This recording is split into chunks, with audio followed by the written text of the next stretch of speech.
See, the cat had to be fouled in order for the man to come down on them like that, Jack.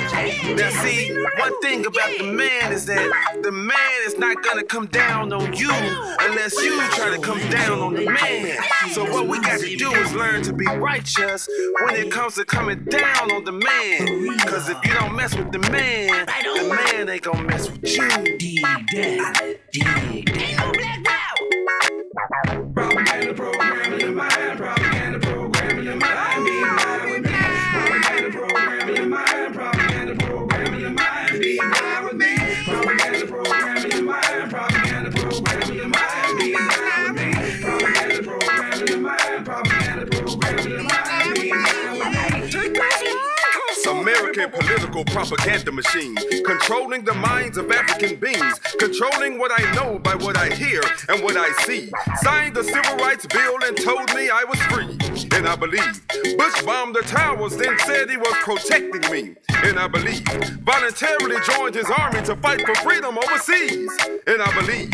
We've been bamboozled, run amok, mentally locked down with mind cuffs, waiting on to crack the clouds and come lift me up.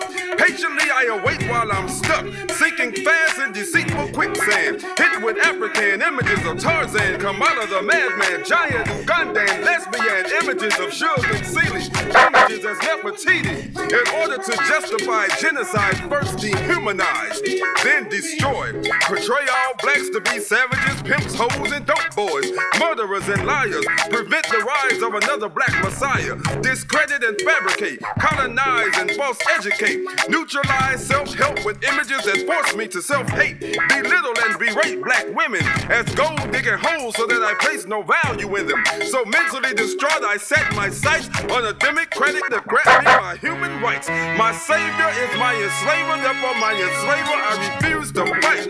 American political propaganda machine got me docile, undeserved tribulations and trials, but I'll wait on the trenches and watch Jesus. In the meanwhile, what I am forced to see is what I know. Therefore, all I know, I've been told. Take those miracles so Cush's Corner podcast was created with the explicit objective to proffer insights and solutions to Black African peoples worldwide who have consistently been oppressed for centuries by the anti-Black institution, racism, and white supremacy. Its straight talk discussions are intended to eviscerate Black self-hatred, white assimilation, and foment healing so we can exercise collective Black progress. Remember, ignorance is curable. If you would like to support this channel, please take a moment to subscribe and press the like button. Our God commands growth and prosperity to African people. Peace to all God's beings. Greetings, family. Hotep. I am Kush, the Black Unifier, and I've been a race-first Pan-Africanist for more than 33 years. Have been part of a movement, powerful movement called Positive Comedic Visions. Positive Comedic Visions, or PKV, is a proactive, community-based African-centered movement committed to the absolute self-determination and empowerment of African people, Black people worldwide. PKV is also a Black think tank, amongst other things. The official religion of PKV is simply Black progress. Now, I'm going to start off by letting you know I'm not a social media content creator. I'm a teacher, and I've been doing that for more than 33 years.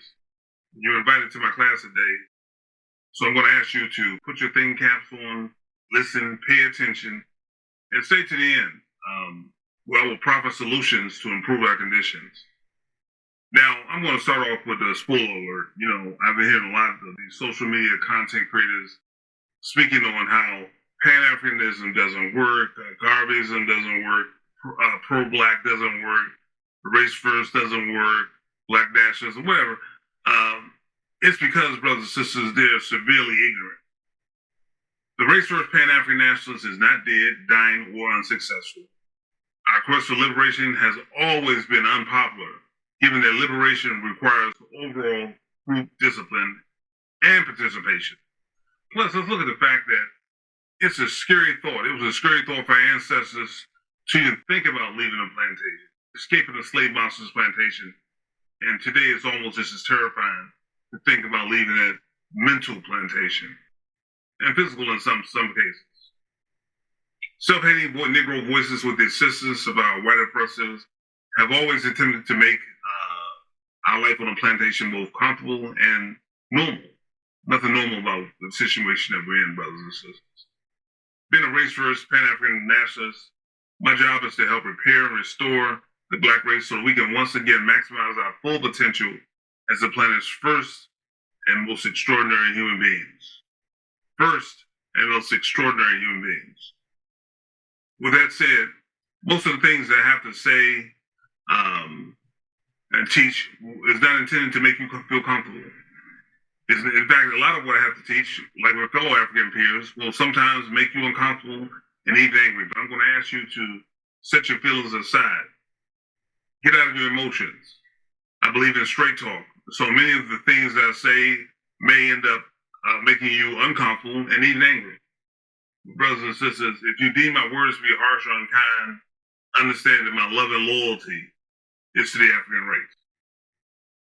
Make no mistake, our quest for freedom and liberation, self-determination, is far greater than the Negro desire to move from the field to the masses' house. Our appetite for victory is even greater than the power of racism and white supremacy. Imagine that.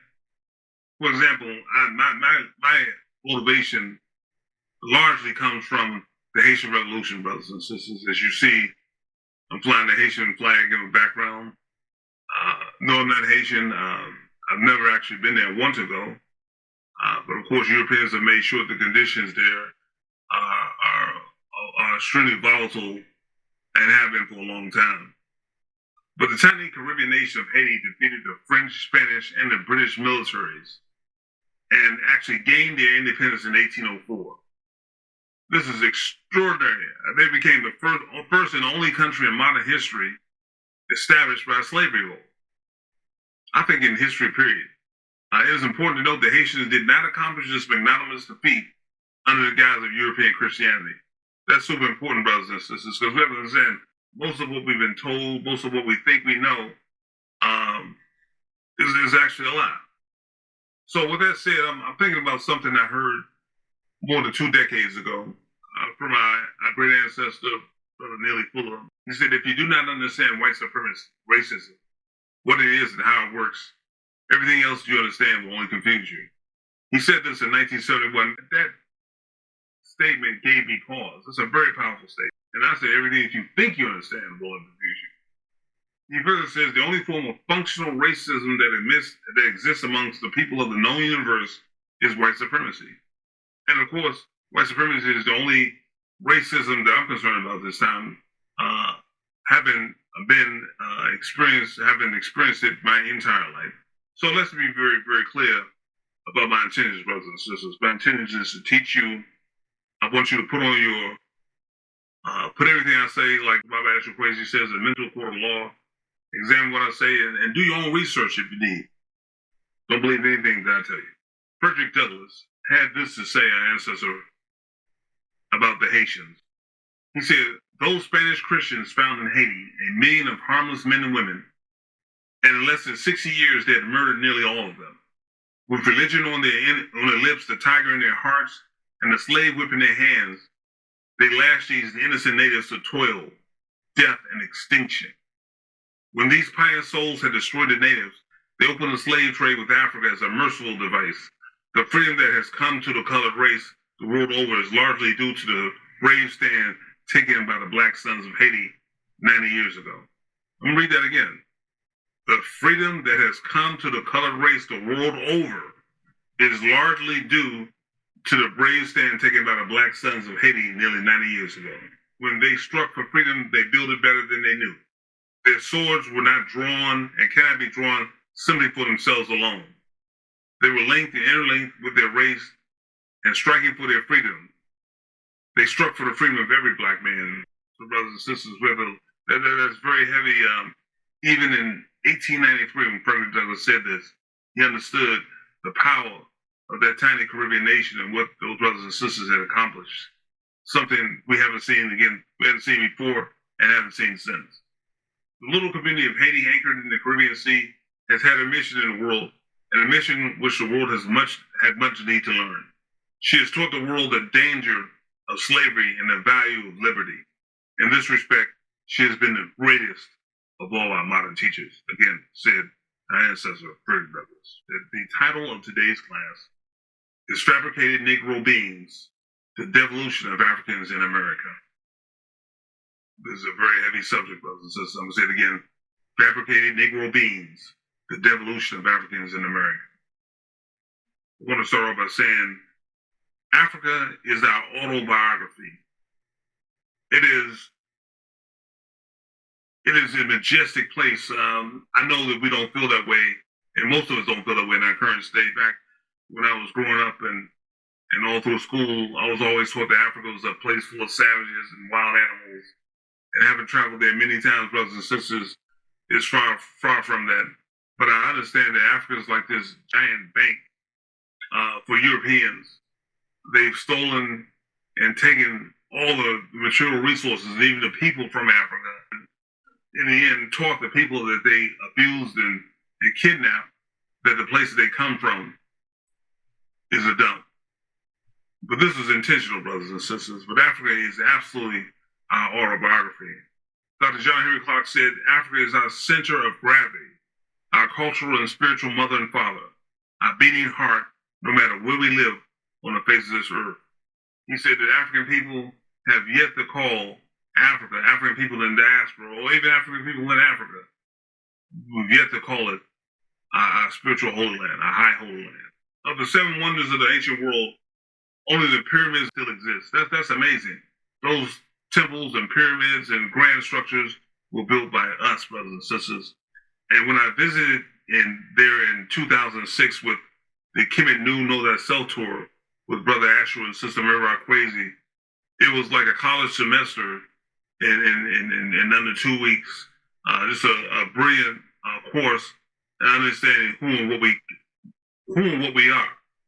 Now, the ancient Kemet, as we call it, is not the only example of our brilliance, but it's our most well-preserved example of our brilliance.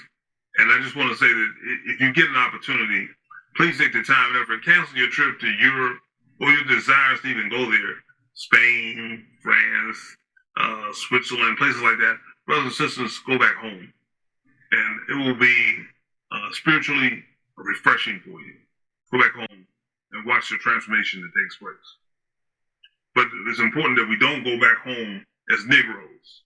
Now, we're going to be talking about white supremacy, as we started all talking about what Neely Fuller said.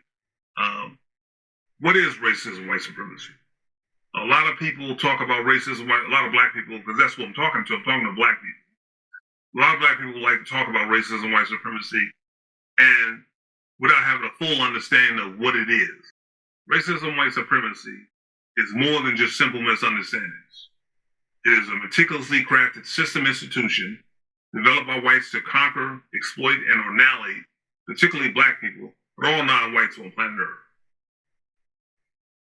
It's extreme prejudice plus power. So if you don't remember anything else, just remember, racism, white supremacy is extreme prejudice plus power. It is a natural behavioral byproduct of whites' melanin vision subhuman beings. It's also a demonic and immoral institution. One of the biggest myths among black people is that racism is about ignorance on behalf of whites. Brothers and sisters, it has nothing to do with ignorance on behalf of whites. We have to be very clear, very clear. And as you see, I have an image of a white female with her fingers up to her lips. The point of that is a statement that Dr. Wellesley, Frances Wellesley, our great ancestor, great psychologist ancestor, made. She said, the majority of black and other people of color do not want to talk about racism, white supremacy, because the whites don't want us to talk about it. That's true, isn't it? Now, when I talk about the Haitian Revolution, when I talk about our history, it's not the beginning of our history as our ill-equipped public school systems teaches. Our history did not start in chains, brothers and sisters. That's the purpose and point of my saying to you, go back to the motherland. Particularly Kemet, I mentioned. But we're going to talk about the European slave trade, which we refer to as the Mafa, the Great Tragedy, which occurred between 1619, starting in 1619, through the 1940s. It did not end, according to white historians, in 1865 with the Emancipation Proclamation, brothers and sisters. White folks do lie. In fact, like Dr. Khalid said, Dr. Khalid Muhammad, whites have a frequent liar plan. Slavery, actually chattel slavery, did not end until the 1940s. Documented fact. The plantation was the first training school for kidnapped Africans, said one of my favorite psychologists, great Dr. Amos Wilson. Freedom is not enough. I'll read a statement to you. But freedom is not enough. You do not wipe away the scars of centuries by saying, now you are free to go where you want and do as you desire and choose the leaders you please. You do not take a person who for years has been hobbled by chains and liberate him, bring him up to the starting line of a race, and then say you are free to compete with all the others and still justly believe that you have been completely fair. Now, that was a statement made by one of the most significant presidents in United States history. Now, I'm not talking about Barack Obama. This statement alone was far superior to anything Barack Obama told us. It was President Lyndon B. Johnson in his 1965 commencement address at Howard University. In a moment of honesty and clarity, he basically essentially told blacks, just freeing you, you're free to go, is not good enough. We understand that we have been abusive towards you and that it's not just a matter of you just getting up and pulling yourselves up by your bootstraps. And understand, President Johnson had a moment of clarity and honesty, but he was not a friend of ours. He was just being honest, something we don't see a lot with whites. But I'm going to talk about the Willie Lynch letter. Many scholars say that it's not true.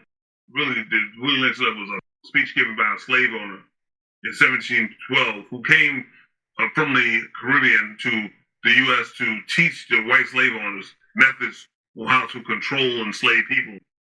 This document is very important. You go to say it's fake, brothers and sisters. Again, white folks do lie. These methods have worked on a modest plantation in the West Indies, and it will work throughout the South.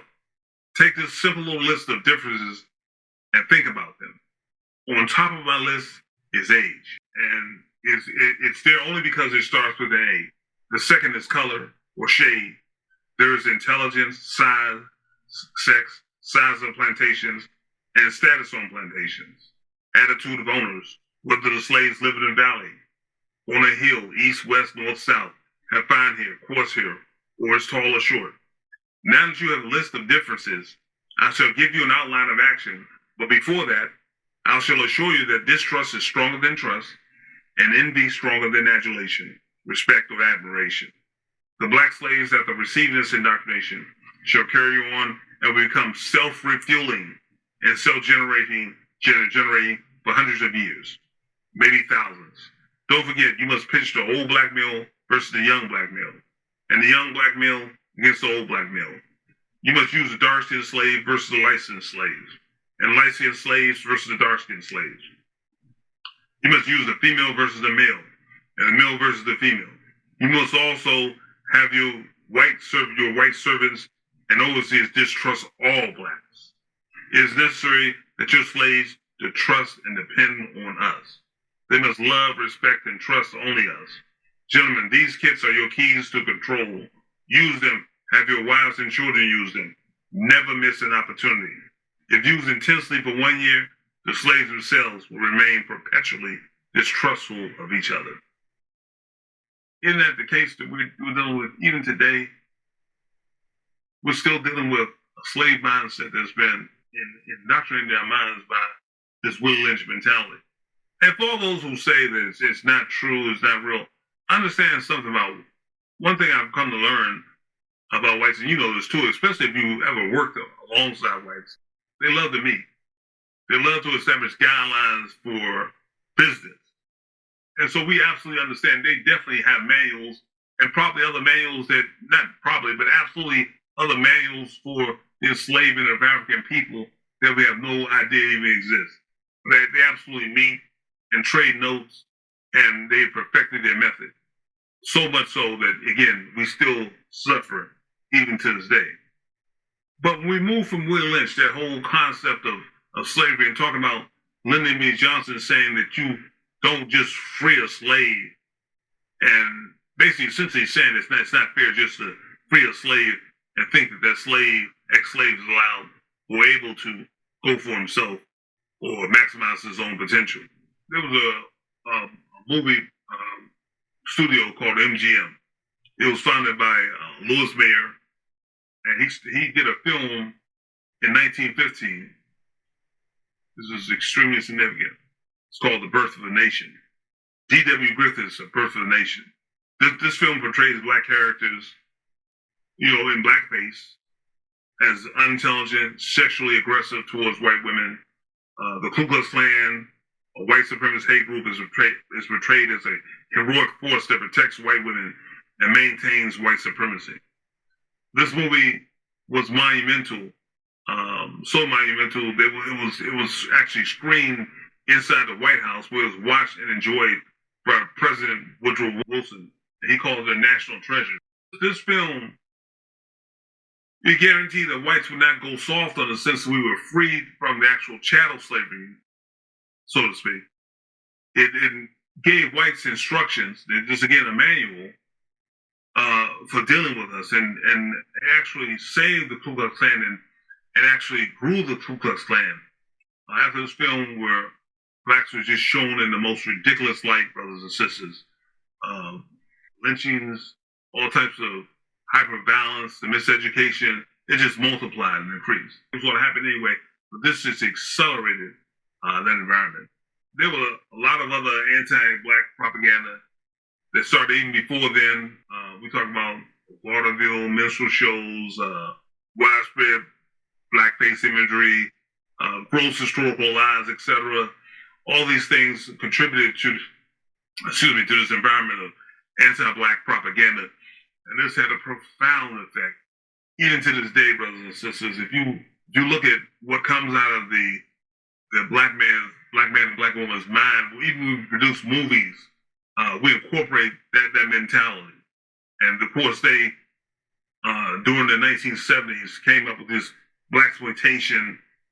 Every now and then, they make sure that they, how should I say, they pile on and they add to their aggression and racism by making sure that we are inundated with anti-black propaganda. The constant, relentless bombardment with deplorably negative images of themselves, that of which African Americans are so inundated with throughout media, is a very carefully and deliberately designed psychological conditioning program. It is a program designed to break down African Americans' sense of racial heritage, allegiance, and unity by subjecting them to seeing only the fraudulent worst of themselves, while implying that they admire, respect, and trust only whites. Dr. Franklin Jones. That's real. And we're going to watch very quickly this disgusting clip, and some of you may find this funny. It's not funny at all, but we're just going to watch a little clip of some serious results of anti-black propaganda. Okay, don't call me African American no more. Oh, I'm so sick of that right now. Contrary to popular belief, I have to say it, most Africans don't even like American blacks. And if you're in here, take this back to the tribe, damn it. They think they're smarter than us. They think that we are beneath them.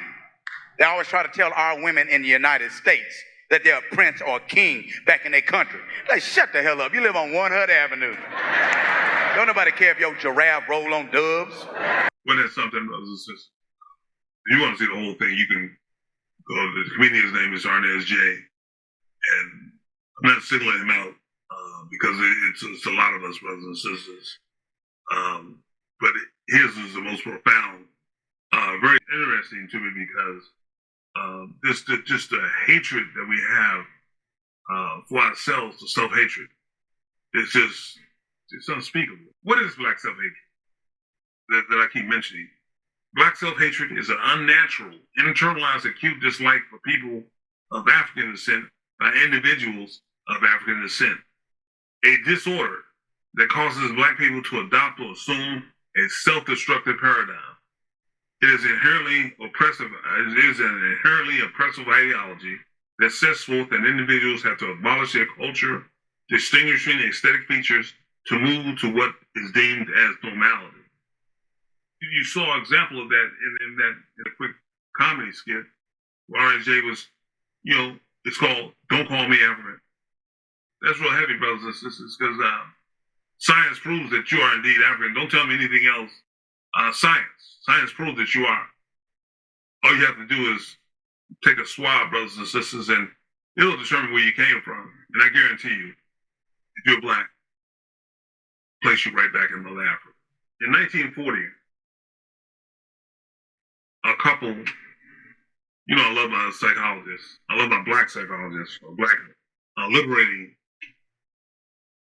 psychologists.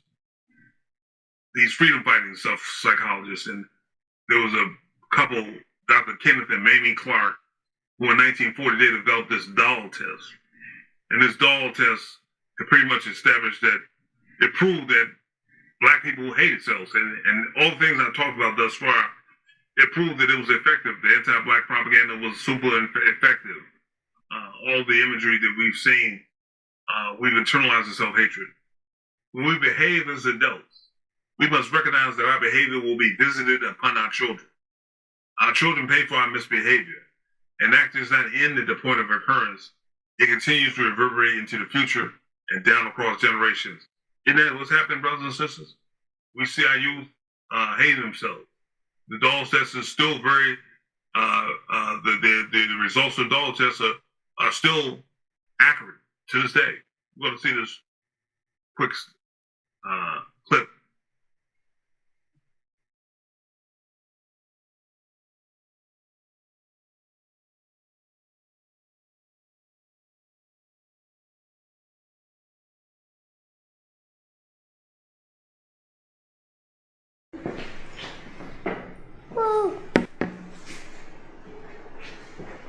Quale bambola è bianca?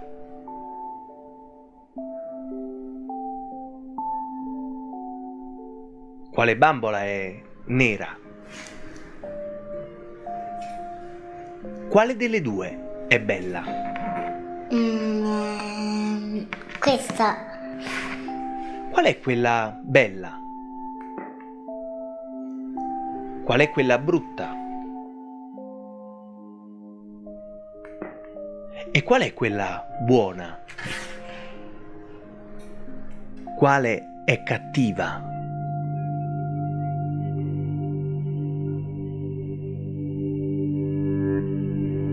Qual è buona?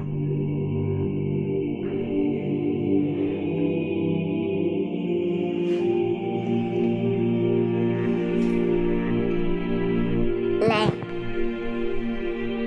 Perché è buona? Perché ha gli occhi celesti. Quale è cattiva?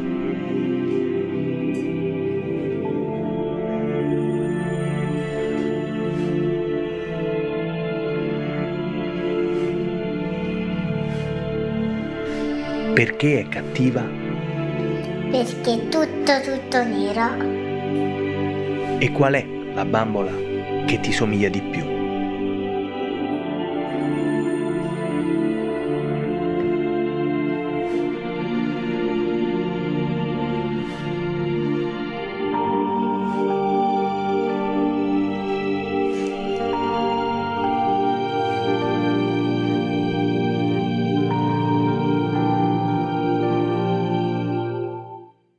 Most Africans, growing up means learning to think and act like white oppressors. This engenders a deficit-oriented mentality in which self-esteem is equated with how well the African has copied the oppressor. The African becomes preoccupied not with his spirit self, but rather with judging his own worth against the lifestyles of the rich and the white. Handicapped by this oppressive yardstick, the African fails to consider, for instance, that rugged individualism, I'll say it again, rugged individualism and unchecked consumerism are as demoralizing as the spread of drugs in his neighborhood, and that they may even be the precursors to such crimes. It is only the African spirit self that will enable him to renounce the weights and measures white oppressors use to assign value to people and things, said Dr. Jerome Fox. Dr. Claude Anderson said something very powerful. I don't always agree with everything Dr. Claude Anderson or anybody says, but he said something very powerful that absolutely got me to thinking. He said, post-slavery blacks are socially engineered people.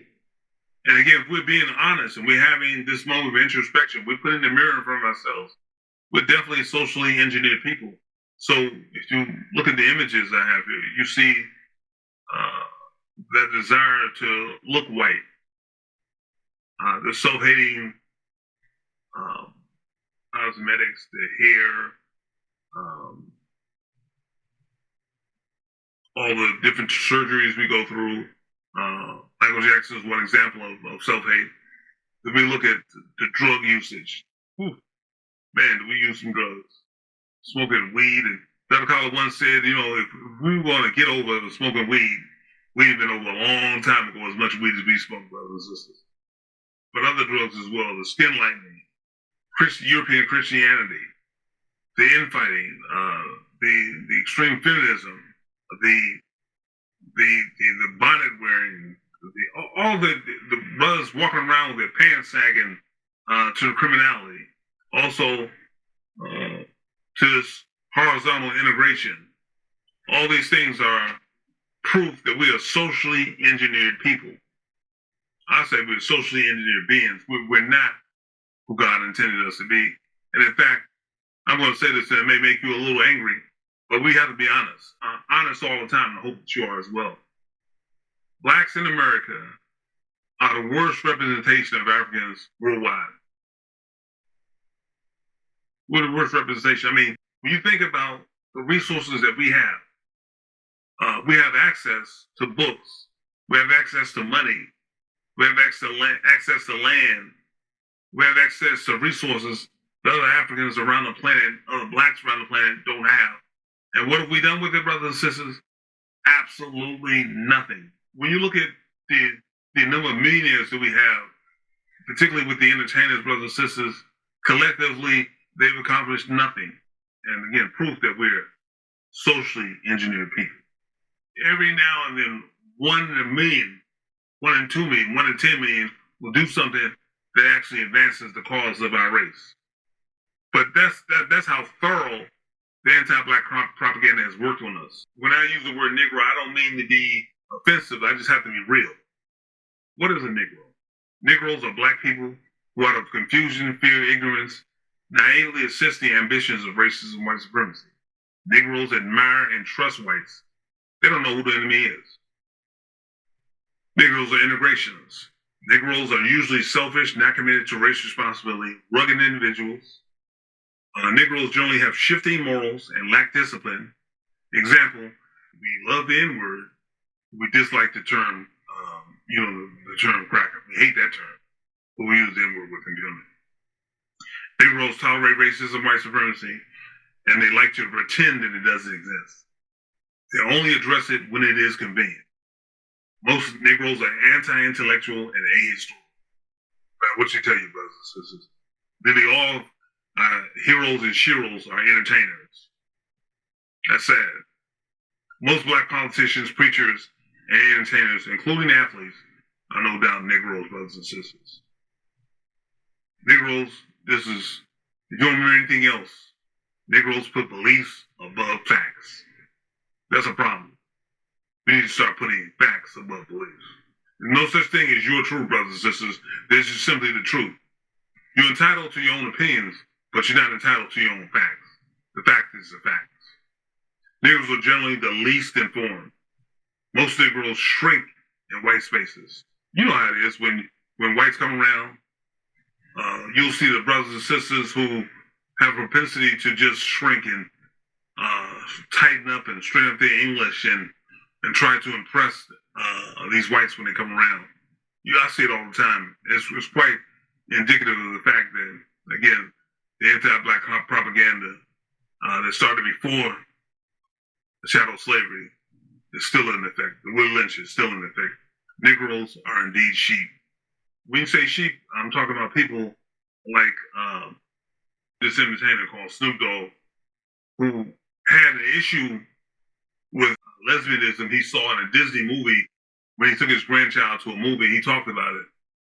And him just speaking on it, the gay community jumped on Snoop's case and he changed direction real quick because they said, we own you. We control you. You're going to do what we say. If you want to continue to collect checks, this is what I'm talking about, these entertainers, brothers and sisters. We came with something during the early 90s, PKB. We said never trust the entertainer. And this is the prime example of why we should not trust the entertainer until they prove themselves to be trustworthy. But Snoop turned it all the way around. Where he complained about the lesbianism in the movie he saw, he turned it around and he actually he produced a song and he now features same-sex couples in his own children's show. Now imagine Snoop Dogg, someone who barely graduated high school, having a children's show. Oh, these whites are good. But brothers, we need to wake up. Brothers and sisters, we need to wake up. Negroes have turned the word hotep and during ancient term into a slur. That's actually amazing. That's something that Negroes do. I just threw it out there because I didn't want to forget that fact that we hear people talk about all these hoteps. They don't have another word because they would really be saying these race progressives, these freedom fighters. So they say hotep, not understanding that hotep is an ancient critical word that references to Imhotep, the world's first multi-genius, who was a black man, who was not only a physician, he was an architect. He was many things. He was just a genius, a scientist, a chemist. He was everything. Negroes blindly worship entertainers. We're poor problem solvers. When defending whites, we routinely speak up for the exception, so-called good whites, and not the rule. Most Negroes can be saved, though, brothers and sisters. So someone said that. Negroes easily conform to pop culture standards like now. Like I said, this thing with the bonnets with the sisters, and the thing that's been plaguing us with these brothers walking around with their pants sagging. Sisters, when you see a brother that don't understand that his pants should be on his hip, run. That's a disaster waiting to happen. That's not a man. That's a shadow of a man. Negroes blindly align themselves with either of the two major white political parties, either Democrat or Republican, mostly Democrat. And they're both very disturbing. Brothers and sisters, you should align yourself with anybody that's talking about issues or talking about resolving your problems, not titles. When we talk about Negroes, I gotta mention this. I was perusing YouTube as I usually do. There are a lot of good channels out there, but way worse bad channels. There are a whole bunch of bad channels out there. And there's this monstrous negress, has a channel called Unshakable. And it shook me what she was saying. She was comparing, she had a title, you go look at it yourself if you don't believe me. It's called From Garvey Ships to Umar School, Same Scam. And I'm frequently hearing these Negroes who call themselves Americans, they call themselves FBA, insult and discredit and desecrate our history. We heard Kanye West say that slavery was a choice. Slavery for 400 years? For 400 years? That sounds like a choice. He even said that Harriet Tubman freed no one. Well, Harriet Tubman never actually freed the slaves. She just had the slaves go work for other white people. These Negroes are becoming more monster-like as the day gets old. This sister had the nerve to compare Marcus Garvey to Umar. Now, Umar comes from the UNIA. That's where he got his start, for people that don't know. And I'm sure that he had very serious issues with that organization. Absolute egomaniac. My problem with Umar has not been the school as much. We know it's a scam. But the issue with Umar has been his character. He is a bad character. And he does not represent a Pan-African nationalist. Although, the tricky part is he speaks our language. He speaks it well. Very talented speaker. But Umar's character has discredited him from calling himself a race-first nationalist. Anyone that suffers from a sense of selfishness in the sense that he does, brothers and sisters, cannot and will not help us, cannot advance our cause. He is not a race first nationalist. But in this podcast this sister produced, she called Garvey again, just one of, in fact, we call him the Honorable Marcus Garvey. And one of the things the first thing you understand is that this sister does not read. And in fact, from watching just a brief bit that I watched, I'm sure the only thing she actually reads is the Bible and the white newspaper. That's it. Very unintelligent, very disrespectful, and out of order. All right, you guys, I need you to picture this. You're dressed up like Captain Crunch, parading around in a plumed hat, promising to take every Black American back to Africa on a boat called, wait for it, the Shady Side. Y'all, I'm not joking. The Shady Side was the name of the boat. Spoiler alert, y'all, the Titanic had a better business plan. But the man behind this fiasco was Marcus Garvey. And if you think his hustle ended well, oh no, y'all, it did not. It ended in embarrassment, disgrace, and the man ended up broke. Let me tell you what Garvey said. Garvey said, most of the trouble I've had in advancing the cause of the race has come from Negroes like her.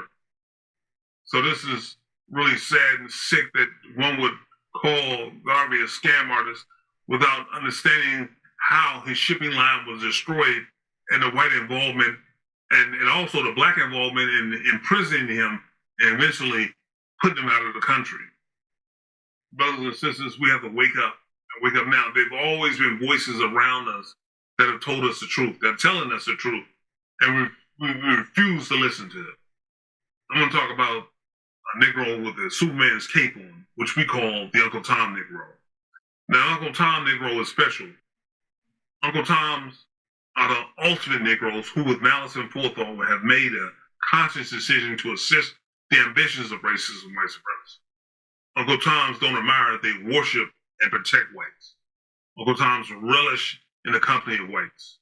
Uncle Toms are self-hating Blacks who have open contempt for not being born white. Many Uncle Toms are hyper-credentialed.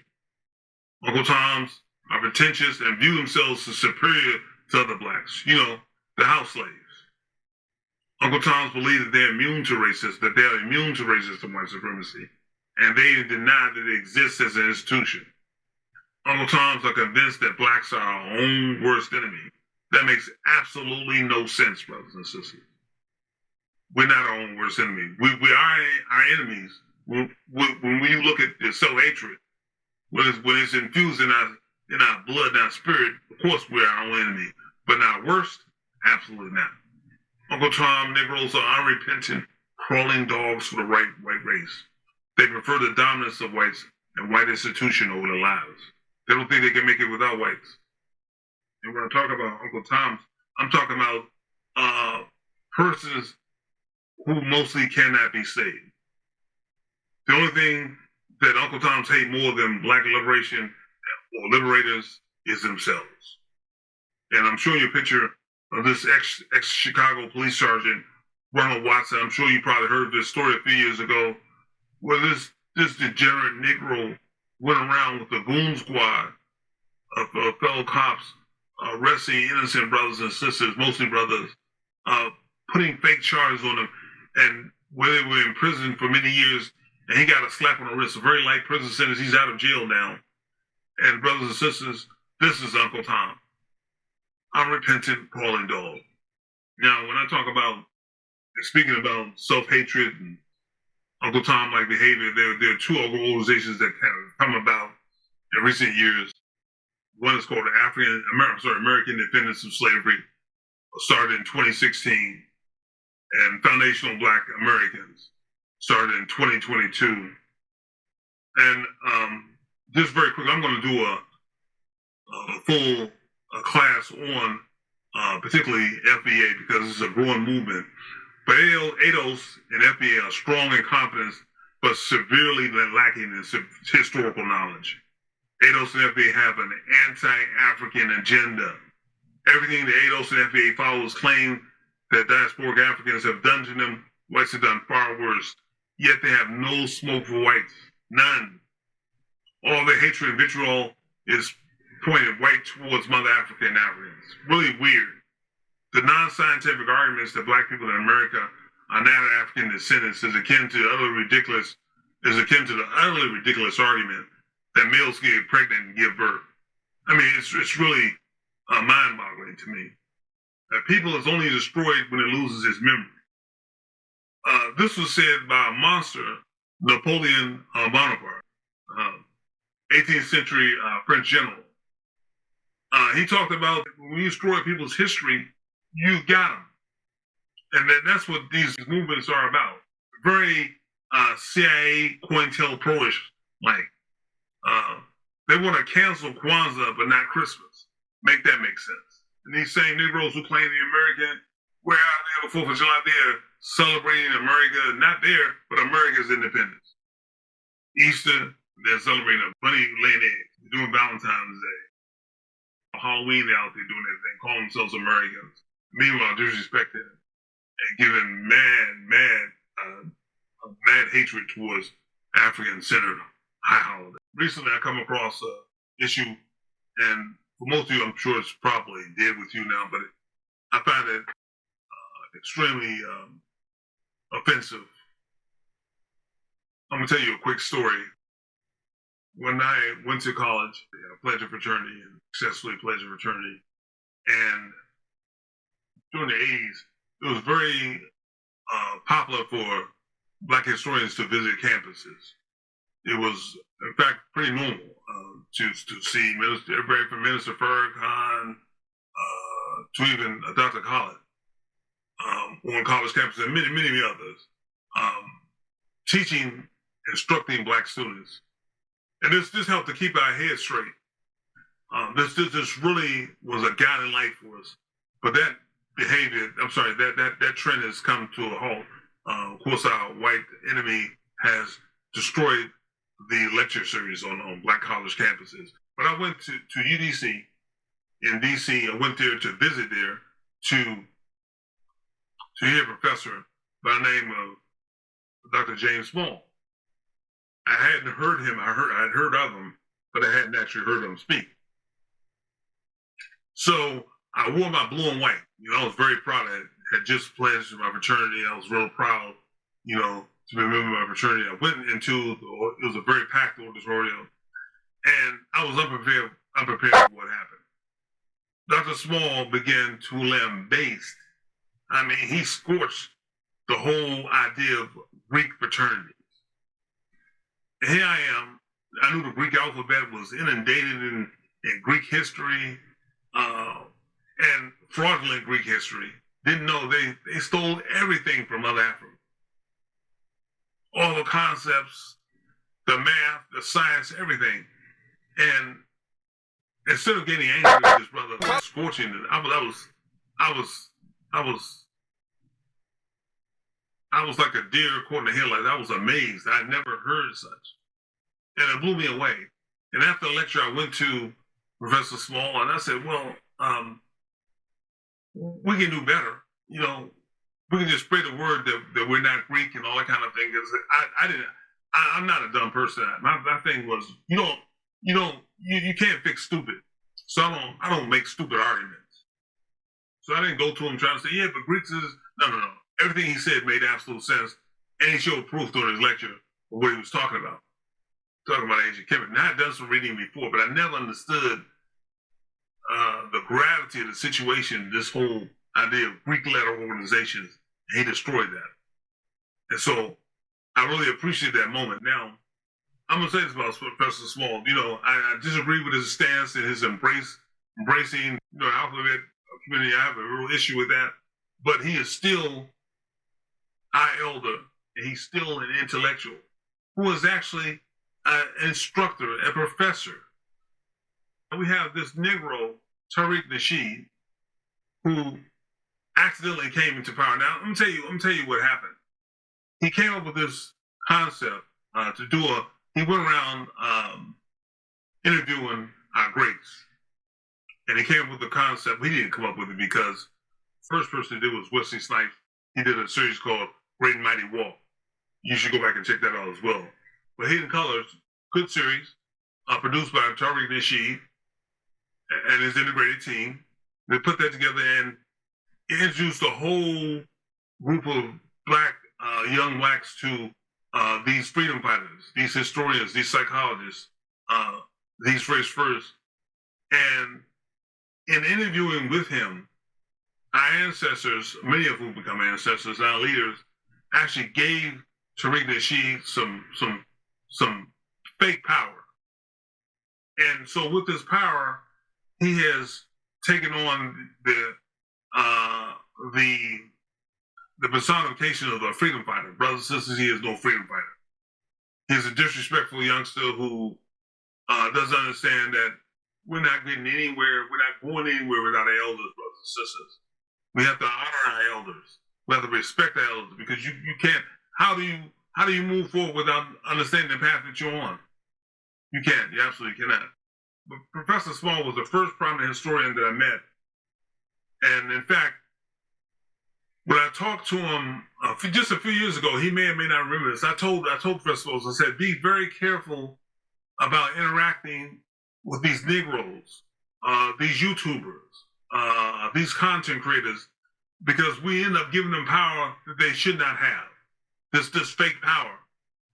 And Tariq Nasheed actually proved me right, because he's now threatening to take, he's saying he's going to take Professor Small out of the newest version of Hidden Colors. He's going to take his mural off the wall. And again, this fake power, he's going to do something to his elders. His elders have been out there teaching our people and being on the front line fighting for liberation. And there's nobody is threatening to do things to him. And I'm almost without words. You gotta understand that the hatred, these FBAs, the hatred of Africa and Africans and anything African is proof that they're COINTELPRO. Tariq Nasheed's issue with Professor Small was some misunderstanding about something he said about them being CIA-like or something like that. I don't really understand the story in its entirety, but I understand that he was insulted, and he doesn't appreciate anyone taking shots at FBA. I'm not taking shots at FBA because of jealousy, or they're making moves, but brothers and sisters, you're going down the wrong path if you're following this crazy trend, spewing this hatred, all smoking rule for Africans and freedom fighters. Brothers and sisters, this is sick and it's disgusting and it needs to stop. Baba Steve Coakley, another ancestor, he once said so clearly, watch out for the spirit killers.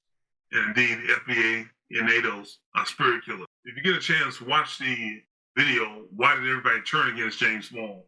I don't know who everybody is, but particularly a lot of these young people who consider themselves FBA who are misinformed. I've talked a lot about whites, but we're going to talk about some of their traits.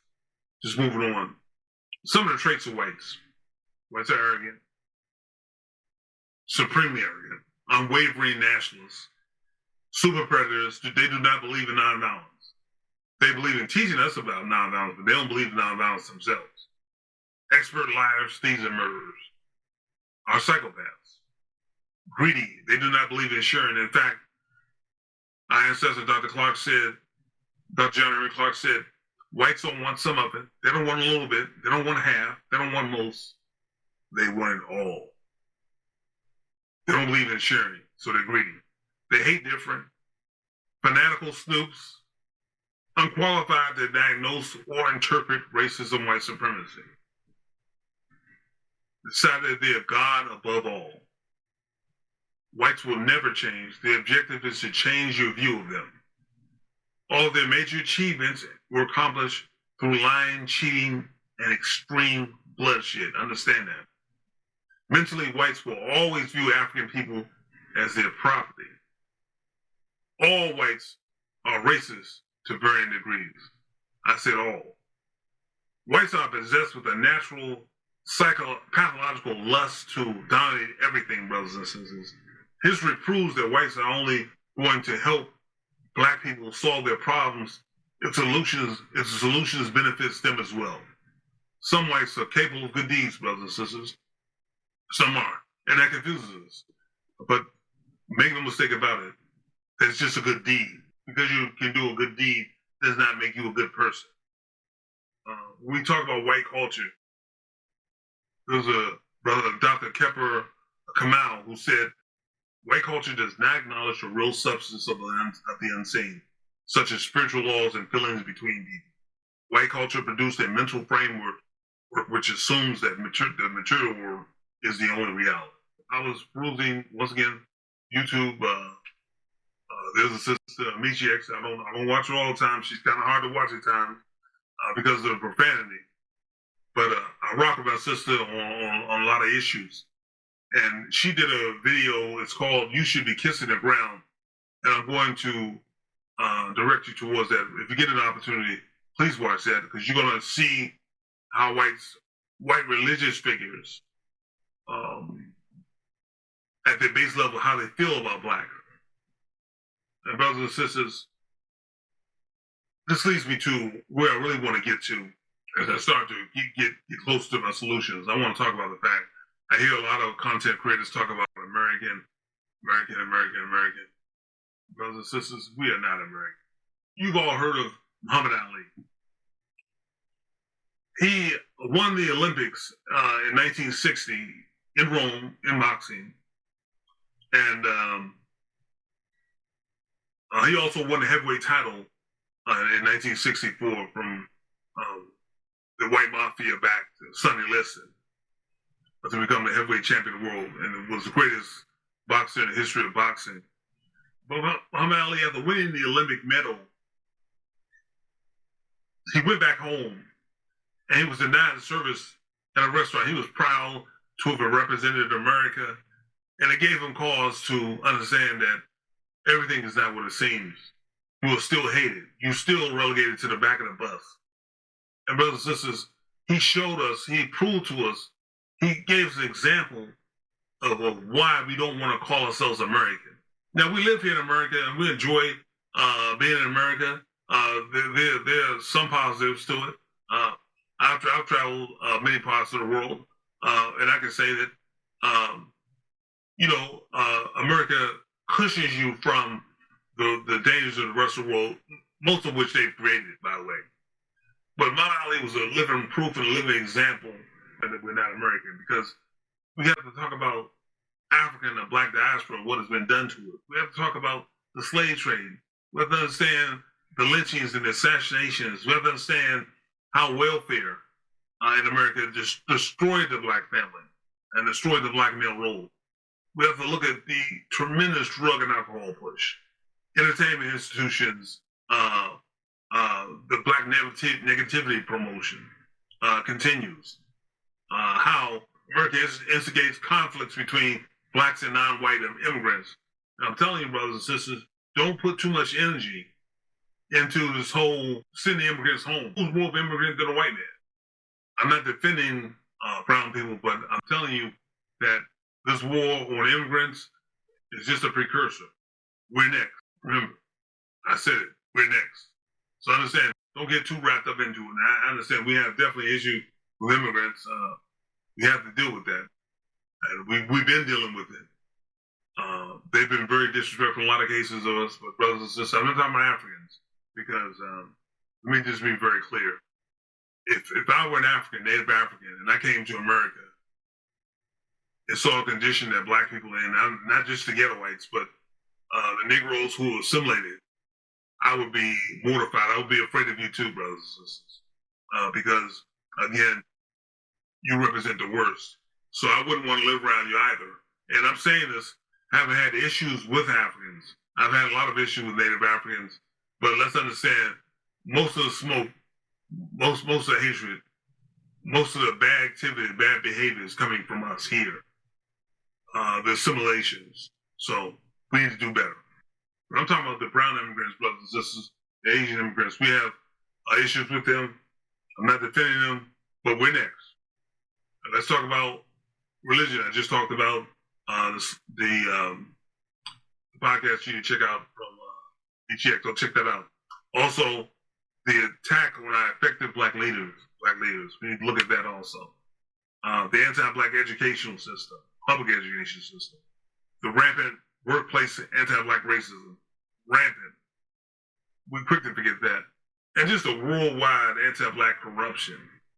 And we look at American history, black people, we don't have the freedom of speech. We're not Americans. What white Americans do, we cannot live wherever we desire. No, we cannot. They make sure we can. The criminal and justice system is designed to terrorize black people. It's doing just what it's designed to do. White black entertainment is a cesspool, brothers and sisters. Let me go back to that again. It's directed and controlled by whites. America financially cripples black people.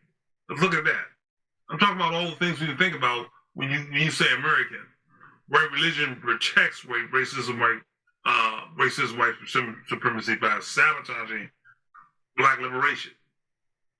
Be very clear. Blacks in the country receive horrible health care. We're hearing stories every now and then, but it happens all the time of sisters fully pregnant being denied service in labor at major hospitals. I'm going to turn your attention to this quick video clip. I want you to check out this white male who also has clarity and honesty. The United States government didn't stop killing black leaders because it had some moral awakening. It stopped because it didn't need to anymore. Once they wiped out the radicals, Malcolm, Hampton, King, the revolution got cut off at its knees. After that, why waste a bullet when you can kill a movement before it even starts? By the 80s, they swapped black power for black profit, handed out a few golden tickets, made sure just enough black folks were rich and famous to sell the lie that the system works.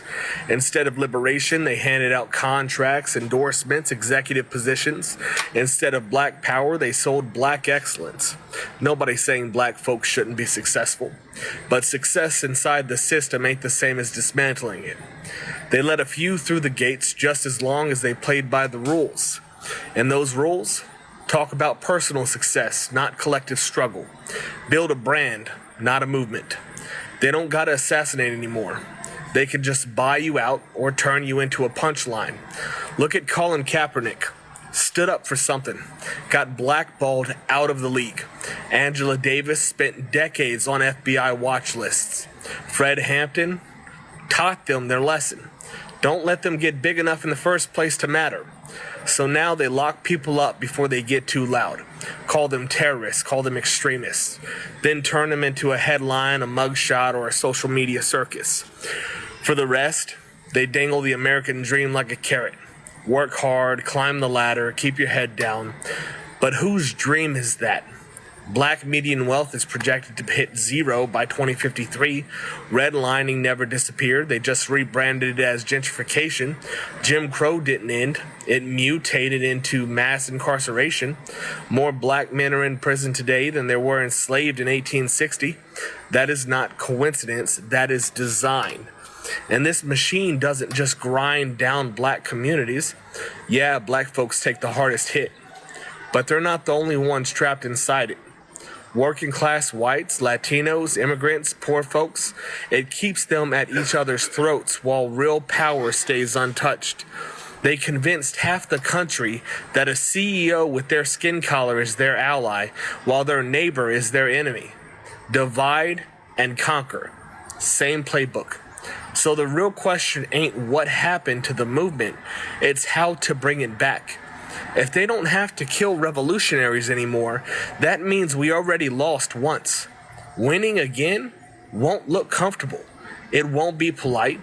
The next wave of revolutionaries will seem too much, too radical, too angry, too unwilling to compromise.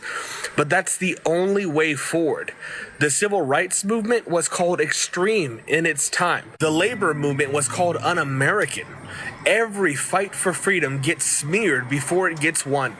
History's already told us the truth. Nothing changes until people get real uncomfortable. The system doesn't break itself. We break it. You know, an uneducated person is the most dangerous. They're more dangerous than a person with actually a gun running around with a loaded gun. And that's what we're dealing with when we deal with these brothers and sisters running around talking to ADOS and FBA. That's why every time I conduct a class, I recommend a book. And the last time I recommended this book, and we'll talk about that in a second. But I want to talk about the educational system and the fact that there's an article that came out and talked about Americans spent less time reading for fun and more time on screens. This is on purpose. The idea is to dumb you down, and it's working like a charm. Fewer Americans are opening a book for fun each day, with reading for pleasure in the United States down 40% in the last 20 years. That's a lot of dummies. Researchers from University College London and University of Florida analyzed surveys from more than 230,000 Americans aged 15 and older between 2003 and 2023, tracking their daily reading habits. The study also found that reading declined more sharply, guess who, amongst Black Americans, those with less education or lower incomes. This is done on purpose, brothers and sisters. People in rural areas with gaps widening over the 20-year study period. You can be absolutely certain that the people that control and direct your thoughts do read. So the people that are being controlled and thoughts are being controlled are the ones that are not reading. The authors caution that less reading could affect health, well-being, and literacy. Reading has been linked to stronger language skills, reasoning, and empathy. That's really interesting. I think it's important for people to understand that reading for pleasure is actually a health-promoting activity. We know that it is a health behavior because statistically results in improved health outcomes, including well-being, social cohesion, mental health. In talking about reading, it's called Kamal Jama Discovers the Secrets of the Vanguard Order. Excellent book by author Jomo Mutegi, a professor, excellent brother, great thinker and researcher. And brothers, this book is replete with a bunch of positive and progressive information. If you have a program for boys, even girls in some sense, but especially boys, you want to read this book. But you want to read this book because it's an amazing piece of work.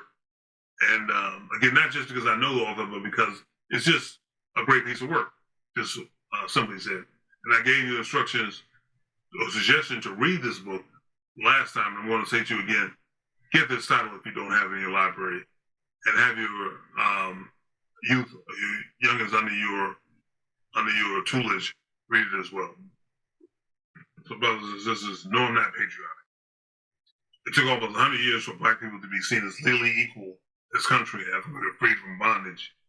Even after that, we were still murdered, persecuted, and denied the same civility and respect that one would treat another human being.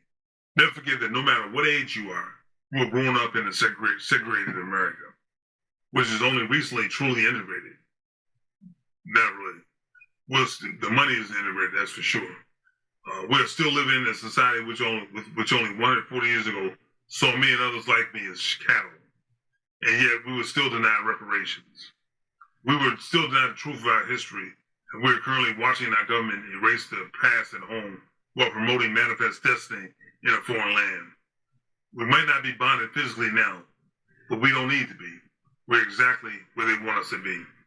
And that brings me to a thought. I was talking with a young brother FBA, well, not really young, but the FBA, and he told me that, he was fully for reparations, because that's the carrot, that we're going to get reparations.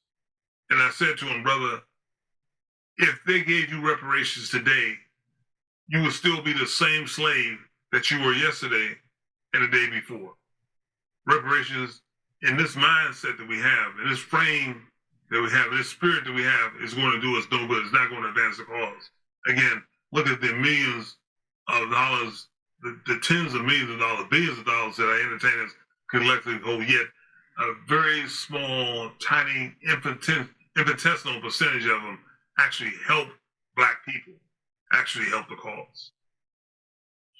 So, with that said, brothers and sisters, I'm going to say to you, only Pan-Africanism will drive Black progress, nothing else. Now, you can call it whatever you want. Some people don't say Pan-African, they say Black nationalism, Black liberation, race first. it's all the same thing to me. It was Black progress. And looking at that, resist the idea that your life has to be remarkable to have value or purpose. You don't have to be remarkable, brothers and sisters. You don't have to be remarkable. You just have to be a participant. Blacks are facing a united white front, and the only way to respond is to create a united Black front. Thus said Malcolm X. I'm showing you these liberators on the screen. There was a term that's being used nowadays, and I hope that it stops, just like the term tether. These thoughts going to have to deal with them when they come to mind. Really, where do we get these slurs? We have slurs directed towards Blacks, but again, none of that smoke for whites. We have a multitude of Black African leaders come out of Africa saying and giving us information and offering us an olive branch, offering us opportunity to come visit home, come back home, even offering citizenship in certain nations. And so these are just a few of the ambassadors of Black liberation that I wanted to just direct you towards. Colonel Giada of Mali, I'm probably not saying his name totally correctly. Captain Ibrahim Touré of Burkina Faso, dynamite, powerful brother. President of, he's the president of Burkina Faso. President, what's his name? Dichwa of Namibia. Dr. Afrikana Chombe Cow, awesome sister. Professor PLO, Professor PLO Lumumba, Kenya. Awesome politician, attorney, freedom fighter. Awesome brother. And General Chachiani of Niger. Now again, I probably messed some names up, but brothers and sisters, please forgive me for that. But these are not tethers. These are keys, pathways to the future. Don't you dare call them tethers, brothers and sisters. Don't you dare. Come up with some names for your enemy, your real enemy. Now, we're going to talk about the path towards African-centeredness before I get out of here. I'm going to tell you, as always, to read African-centered books by Black authors and read to the children. And when I say the book that I'm going to recommend, well, I'm going to get into that in a second. I'm going to recommend a book this time around, in addition to the book I just talked about. Let's not burn bridges to the motherland. You don't understand what you're doing. You don't want to burn bridges to the motherland, brothers and sisters. We're going to have to go back one day. We're going to be forced. Trust and believe. Trust and believe, but I'll tell you that. Practice unity.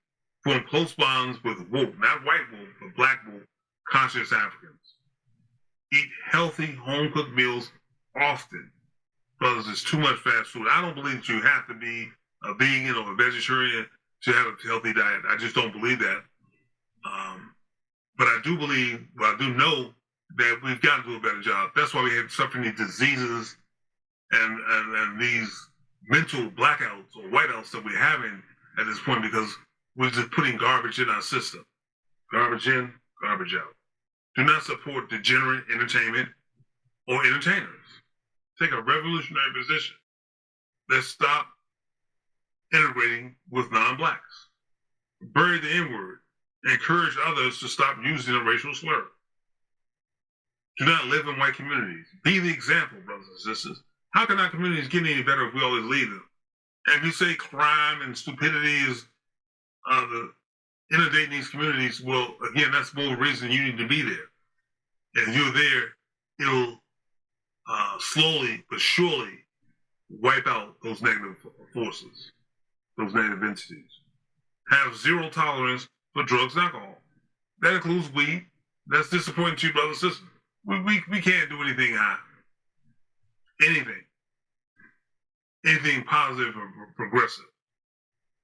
Promote adoration between a Black man and a woman. We have to do that, brothers and sisters. We need to get back to being charitable to grassroots Black organizations, pro and Pan-African organizations. Except that whites are not going to solve the problems they created in the first place. Stop allowing whites and Negroes to propagate division between black people and organizations. Once you learn, amplify your teachings, brothers and sisters. Go out and teach somebody else. You don't have to be perfect again. You just have to be dedicated, be sincere. Also, get on the self-determination train. Join or support a self-help African-centered organization. Individuals cannot, will not win. Very clear about that. Can't do anything by yourself. Imagine what would happen if Africans in America put their energy into forming alliances with Africa. It would be the Haitian Revolution all over again, brothers and sisters. Let's throw out what works, what hasn't worked, and let's implement what does work. You don't have to be perfect to be effective. I'm certainly not perfect. None of our brothers and sisters are perfect, but you don't have to be effective. The closest thing to perfection we had was the Haitian Revolution, brothers and sisters. I'm going to give you my recommended reading for this class. The book that I'm recommending is called An African-Centered Response to the Alphabet Organizations and Their Agenda. The Conversation No One Wants to Have. It's a long title, but a very important book. It's actually a reference book, and you need it in your library. This is a good read for us, brothers and sisters. I recommend it. I know the author, Brother Baba Olatunji Mwamba, excellent soldier, excellent scholar, excellent researcher, and he's a learned man. Of course, you're not going to walk into a white bookstore and find this book. This book is crucial because a lot of what has plagued our liberation movement has been these very groups and individuals, the Peter Pan organizations and individuals. And they have been a problem. A lot of people don't know the story of Bayard Rustin, who was actually Dr. Martin Luther King's mentor. He was an openly gay black man who absolutely corrupted Martin Luther King. Martin Luther King was a gun-toting, close to being a revolutionary. And once this fairy came into his life, I'm going to do I've actually done, but I'm going to redo a whole class about this whole thing. So you can see the connection and how he's softened our stance and really muddled our agenda. And it always happens whenever these persons who are having some kind of issue with their sexuality, when they come into our organizations or come into our space, they always bring confusion. So brothers and sisters, we have to be very, very careful about maintaining our agenda. And we can't maintain our agenda while also promoting an agenda that's not ours. A lot of reasons why you find the gay community having a problem with the African-centered organizations, Right First People, is because it's very fundamental. If you look at Africa and you look at African people, you're going to see all over Mother Africa, in most places, homosexuality is outlawed. This is why they have a fundamental problem with Mother Africa. So brothers and sisters, be very careful about your alliances. Also, there's a DVD. I know a lot of you don't have DVD players, but you need to get the DVD players. Don't let these whites trick you into not having your own sources of information. And by that I mean that these streaming services aren't going to offer. This is a great movie. It's called Sometimes in April, starring Idris Elba. Excellent movie, one of my favorites. And it shows you a true story of how we're divided by a hand that we can't see, a white hand, and what we actually do to each other, what we're doing to each other, being disunified and being self-hated. I used to hang out with Black Americans. But what surprised me most is that I felt no connection with Black Americans, and that surprised me. Now I know at the time I didn't. I felt no connection with Black Americans because Black Americans were woke. Black Americans had looked at their oppressor in the face. They had tunnel vision, just like Nelson Mandela. Nelson Mandela looked at his oppressor in his face, and he had tunnel vision. They knew what was bringing them down. In Africa, we don't have tunnel vision. We don't know what is oppressing us. Because Because slavery just changed. It didn't go away, it just changed. So most people in Africa, we feel oppressed. We don't know what is oppressing us, you see. Those children in the Congo, that are mining all of the coltan with their bare hands, they don't know that at the top of the chain is a white man. The children that are picking their cocoa, right? They don't actually know that the person at the top is a white man. I found out the farm next to my father's farm now belongs to Unilever. That's right. People in Africa cannot afford to buy land anymore. Do you know why? Because slavery never ended. It still carries on. You know, they dump all their toxic waste all over Africa. All your babies' nappies are all over Africa. People cannot farm their land anymore. Do you know? And you know what? Like, here's a fact. 3/4 of the people in Africa are under the age of 30. 3/4 of the people in Africa are under the age of 30. Majority of people in Africa have never heard of slave trade. Majority of people in Africa have never heard of colonialism. Majority of people in Africa only ever see white people when they're coming to save us. So majority of people in Africa fundamentally believe this. They fundamentally believe that white people are nice. They fundamentally believe that white people will do anything to save them.